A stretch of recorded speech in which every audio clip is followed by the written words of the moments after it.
فرمایا وَإِذْ أَخَذَ رَبُّكَ مِن بَنِي آدَمَ مِن ظُهُورِهِمْ وَذُرِّيَّاتِهِمْ وَأَشْهَدَهُمْ عَلَىٰ أَنفُسِهِمْ،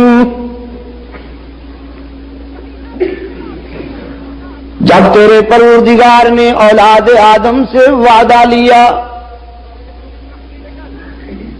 من بنی آدم،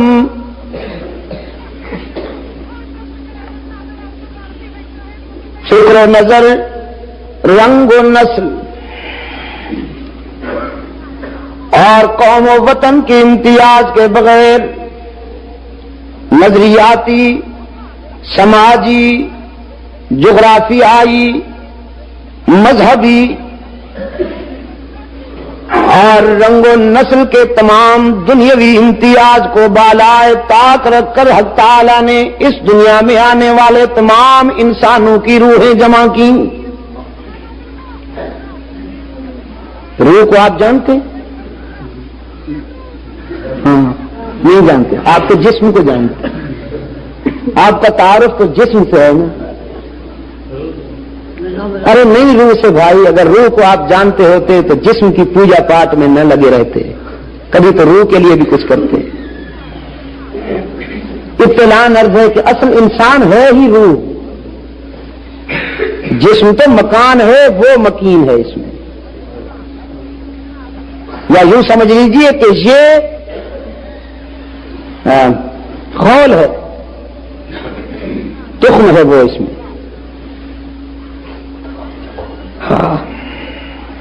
ہم نے جسم کی تعمیر میں اور جسم کی نشو و نما میں پوری زندگی گزار دی، کبھی روح کی طرف نہیں سوچا۔ اصل انسان روح ہے جس پر کبھی فنا نہیں آتی۔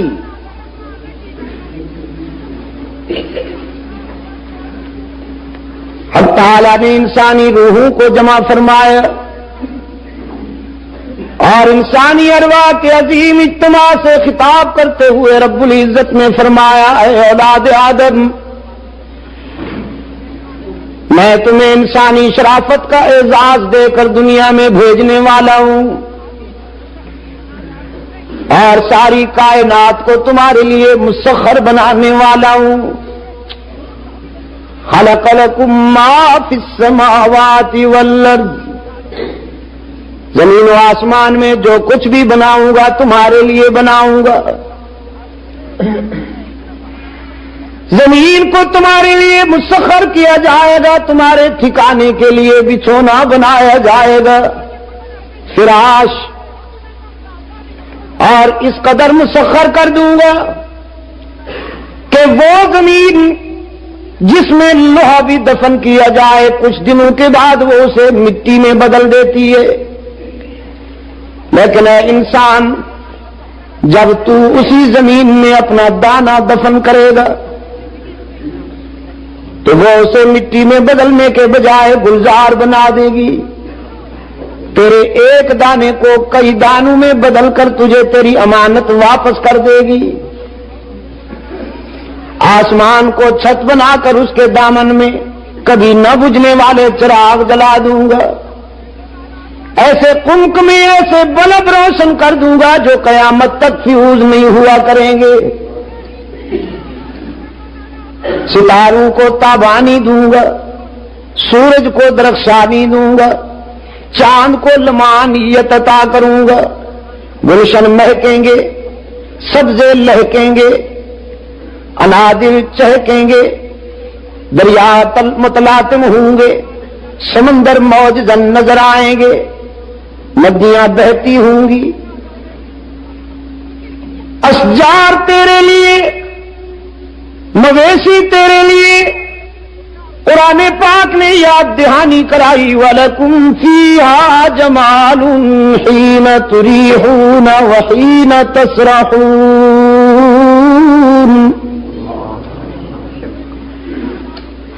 وَتَحْمِلُ أَثْقَالَكُمْ إِلَى بَلَدٍ لَّمْ تَكُونُوا بَالِغِيهِ إِلَّا بِشِقِّ الْأَنفُسِ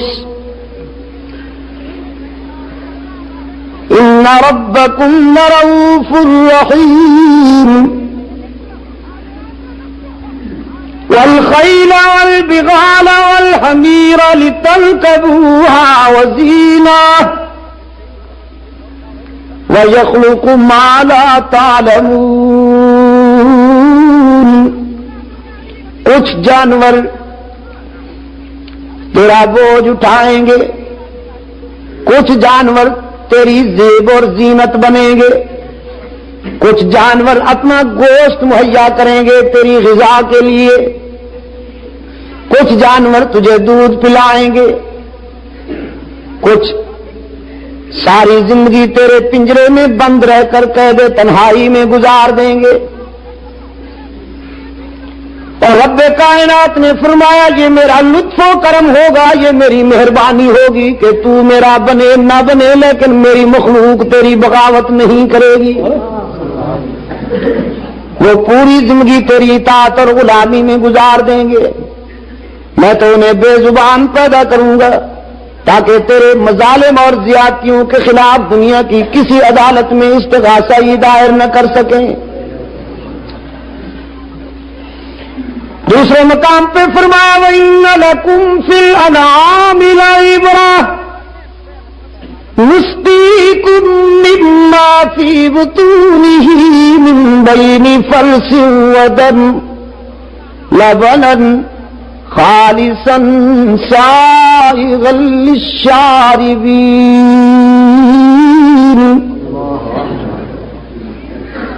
ہم نے تو اپنی پہچان کے لیے بہت سی نشانیاں تیرے سامنے رکھ دی. تو کیسے کہہ سکتا ہے کہ مجھے خدا نظر نہیں آتا، خدا سمجھ میں نہیں آتا؟ کہاں ہے؟ قرآن نے دعوت فکر دیتے ہوئے انسان کے دل و دماغ پہ دستک دی کہ دودھ کا گلاس پینے سے ایک لمحہ پہلے ذرا سوچا کر کے کہاں سے آیا، کس نے بھیجا؟ تیرے جانور کی رنگت منفی، اس کے خون کا رنگ منفی، اس کی گوبر بدبودار. کبھی سوچا ہے تو نے کہ تیرے گلاس میں آنے والے دودھ میں جانور کی سیاہی کو بھی شامل نہیں ہونے دیتا؟ وہ کون ہے؟ تیرے ظرف میں آنے والے دودھ میں جانور کے خون کی رنگت کو شامل نہیں ہونے دیتا؟ وہ کون ہے؟ تیرے برتن میں آنے والے دودھ میں گوبر کی بدبو کو بھی شامل نہیں ہونے دے رہا؟ وہ کون ہے؟ وہ جانتا ہے نا میرے بندے کا لطیف ذوق ہے. دودھ میں کہیں جانور کی رنگت، خون کی سرخی یا گوبر کی بدبو محسوس کر کے میری نعمت کو قبول کرنے سے انکار نہ کر دے.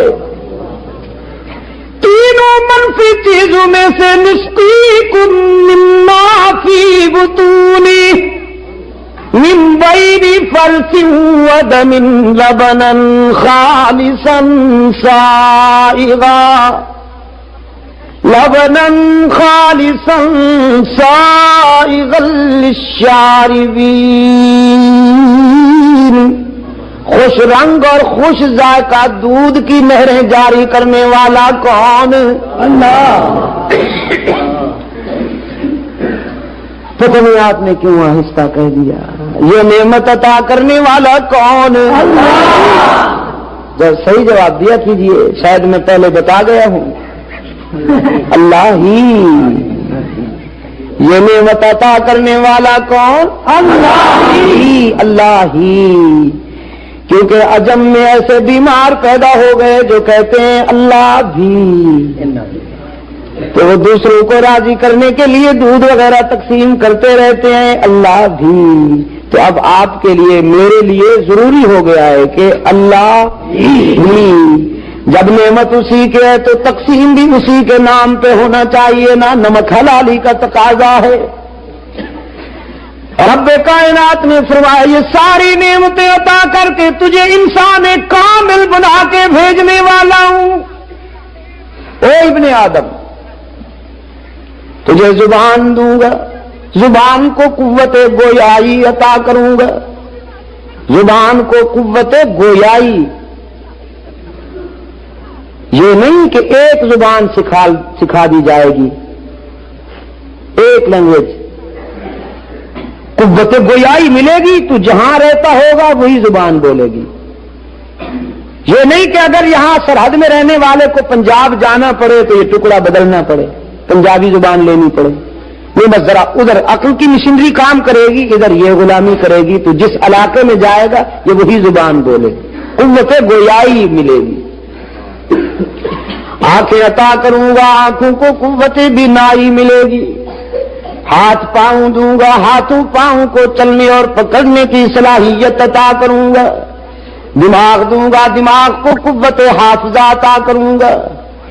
رب العالمین نے یہ نعمتیں عطا کی، اور پھر یہ اس کا کرم ہے نا کہ آنکھیں دے کر سوسائٹی اور معاشرے میں کچھ اندھے بھی پیدا کر دیے تاکہ انہیں دیکھ کر اللہ کی اس نعمت کی قدر معلوم ہو سکے. زبان کو فصاحت و بلاغت عطا کر کے کچھ گونگے بھی پیدا کر دیے تاکہ انہیں دیکھ کر خدا کی اس نعمت کی قدر معلوم ہو سکے. ہاتھوں پاؤں کی سلامتی عطا کر کے کچھ لولے لنگڑے بھی سوسائٹی میں پیدا کر دیے تاکہ انہیں دیکھ کر اللہ کی نعمتوں کا احساس ہو سکے. عقل و خرد کی بلندیاں عطا کر کے کچھ فاتر العقل اور پاگل بھی پیدا کر دیے. تمنگری دولت اور خوشحالی عطا کر کے کبھی کبھی تیرے دروازے پر کوئی سوالی اور منگتا بھی بھیج دیتا ہے تاکہ تیرے غرور کا علاج ہو سکے. صحت اور جوانی عطا کر کے، شباب عطا کر کے کبھی کبھی بستر عدالت پر تڑپنے والے بیمار بھی تجھے دکھا دیتا ہے تاکہ تو اس کے حضور سجدہ شکر ادا کر سکے. رب العالمین نے فرمایا یہ ساری نعمتیں تیرے لیے. ہوائیں چلیں گی کبھی سر بن کر، کبھی صبح بن کر تیرے لیے. صبح کا سویرا تیرے لیے، دن کا اجالا تیرے لیے، راتوں کا اندھیرا تیرے لیے، موسم کی سردی اور گرمی تیرے لیے. آسمان پہ بادلوں کے قافلے رواں دواں ہوں گے جو تیری مردہ زمینوں پر حیات آفرین قطرے برسا کر انہیں زندگی کا پیغام دے جائیں گے. رب العالمین نے فرمایا یہ ساری نعمتیں عطا کر کے تجھے دنیا میں بھیجوں گا اے ابن آدم. دنیا میں بھیج کر بھی تجھے تنہا نہیں چھوڑ دوں گا. قدم قدم پہ میری رحمت تیری نگران اور پاسبان ہوگی. تو مجھے بھول جائے گا لیکن میں ایک لمحے کے لیے بھی تجھے فراموش نہیں کروں گا. میری رحمت تیرے اتنا قریب ہوگی کہ دنیا کا کوئی تعلق، کوئی رشتہ تیرے اتنا قریب نہیں ہوگا. قرآن پاک میں ارشاد ہوا اذا سالک عبادی عنی، یہ آپ سے میرا پتہ پوچھتے ہیں، تمنائیں اجڑ گئی، آرزویں پامال ہو گئی، توقعات تہوالا ہو گئی. اب جب کوئی نہیں سنتا تو خدا کا پتہ پوچھتے ہیں. انسان بیچارہ فریب خوردہ ہے نا. جب حقیر وسائل اور اسباب اس کے قریب ہوں تو خدا دور، اور جب اسباب و وسائل دور ہو جائیں تو خدا قریب. جب صحت مند ہو یا رگوں میں خون ہو تو اس کی اکڑ دیکھا کر، اس کی چال دیکھا کر. ایسے معلوم ہوتا ہے بس یوں ہاتھ کرے تو آسمان کو نیچے گرا لے، اچھل پڑے تو پہاڑوں کو سر کر لے. سیدنا حضرت علی المرتضی رضی اللہ تعالیٰ عنہ فرماتے ہیں اس متکبر اور مغرور انسان سے جا کے کہہ دو جسے خدا بھول گیا، جسے میدے نے فریب دے دیا، اس سے جا کے کہہ دو کہ کبھی بیت الخلا جا کے اپنی شخصیت پہ غور کیا کر کہ تو کیا ہے اور کس سے ٹکراتا ہے. رب کائنات نے فرمایا اذا سالک عبادی عنی، جب مایوس انسان آپ سے میرا پتہ پوچھے تو انہیں فرما دیجئے کہ انی قریب، میں تو تمہارے قریب ہوں. خدا بندہ کتنا قریب. دنیا کے وڈیرے، دنیا کے بڑے لوگ غریبوں کی آبادیوں سے دور ٹھکانے بناتے ہیں، تو سب سے بڑا ہوا، پتہ نہیں تیرا ٹھکانہ کتنا دور ہوگا۔ رب العالمین نے فرمایا میں نے اپنے ٹھکانے کے لیے، میں نے اپنی رہائش کے لیے کوئی کوٹھی بنگلہ تعمیر نہیں کیا۔ نحن اقرب الیہ من حبل الورید، میں تو تیری رگ حیات سے بھی زیادہ قریب ہوں۔ میں نے تو اپنے بندے کے دل کی گہرائیوں میں ڈیرے لگا لیے۔ دل کے آئینے میں ہے تصویر یار، جب ذرا گردن جھکائی دیکھ لی تو ارشاد ہوا ادعونی استجب لکم، مجھے پکارا کرو نا، مجھے پکارا کرو، اس لیے کہ میرے سوا تمہاری تمنائیں اور آرزویں پوری کرنے والا کوئی نہیں، میرے سوا تمہارے آنسو پوچھنے والا کوئی نہیں، میرے سوا تمہارا دامن بھرنے والا کوئی نہیں۔ باقی جہاں جاؤ گے لوٹے جاؤ گے، باقی جہاں جاؤ گے لوٹے جاؤ گے، لیکن یہی ایک دروازہ ہے، جب آؤ گے تو وہ خزانے رحمت کے لٹائے گا۔ روسیا انسان کہتا ہے خدا بندہ اگر نیکیاں نہ ہوں تو کس منہ سے آئیں؟ فطرت نے جواب دیا وہ دنیا والے ہیں کہ جب کچھ لے کے نہ جاؤ تو بات نہیں سنتے، یہ وہ ذات ہے کہ اپنے در پہ آنے والے کے دامن کی طرف نہیں دیکھتا کچھ لایا ہے یا نہیں۔ اس کی رحمت تو پکارتی ہے، نیکیاں نہیں تو کوتاہیاں لاؤ، خوبیاں نہیں تو خطائیں لاؤ، اتنی خطائیں لاؤ کہ زمین و آسمان میں بھی نہ سما سکیں، لیکن میں تمہاری خطاؤں سے دگنی رحمت لے کر تمہارا انتظار کرتا ہوں۔ کبھی میرے در پہ آؤ نا، سر جھکاؤ تو صحیح، دامن پھیلاؤ تو صحیح، میرے لطف و کرم کو آزماؤ تو صحیح، تمہارے آنے میں دیر ہوگی، میرے راضی ہونے میں دیر نہیں ہوگی۔ تکبیر! تاج و تخت و خط پہ نبوت، تاج و تخت و خط پہ نبوت۔ حدیث قدسی میں آئے سرکار دو عالم صلی اللہ علیہ وسلم نے فرمایا جب بوڑھا آدمی جس نے زندگی میں کبھی خدا کو یاد نہیں کیا، ضعیفی آ گئی، بڑھاپا چھا گیا، جوانی چلی گئی، زندگی کی شام ہو گئی، اب جس نے کبھی خدا کے سامنے سر نہیں جھکایا، جس نے کبھی زبان پر اس کا نام نہیں لایا، اب ضعیفی اور بڑھاپے کے وقت ہاتھ کانپتے ہوئے عرض کرتا ہے خدا بندہ رحم کر۔ حق تعالیٰ نے فرمایا میرے معبود میں اسے تانا نہیں دیتا کہ کل تک تو مجھے یاد نہیں کیا، آج کیسے یاد آ گیا؟ میں اسے مایوس نہیں کرتا، میں اسے خالی ہاتھ نہیں لوٹاتا کہ مجھے اس کے سفید بالوں سے حیا آ جاتی ہے۔ یہ نہیں جانتا تھا، میں تو جانتا ہوں کہ میرے سوا اس کا کوئی نہیں، میں اسے خالی لوٹا دوں تو کہاں جائے گا؟ رب العالمین نے فرمایا تمہیں دنیا میں بھیج کے بھی تنہا نہیں چھوڑ دوں گا، قدم قدم پہ میری رحمت تمہاری نگران اور پاسبان ہوگی۔ تو پھر بتاؤ تمہارا کیا حال ہوگا جب دنیا میں جاؤ گے؟ الست بربکم، یہاں بتاؤ تمہارا سر کس کے آگے جھکے گا؟ تم اپنی تمنائیں کس سے وابستہ کرو گے؟ تم کس کے آگے آنسو بہاؤ گے؟ تم کس سے رزق اور اولاد مانگو گے؟ بتاؤ یہاں عالم ارواح میں دنیا میں جانے سے پہلے بتاؤ کہ میں تمہارا رب ہوں یا نہیں؟ کون ہے تمہارا رب؟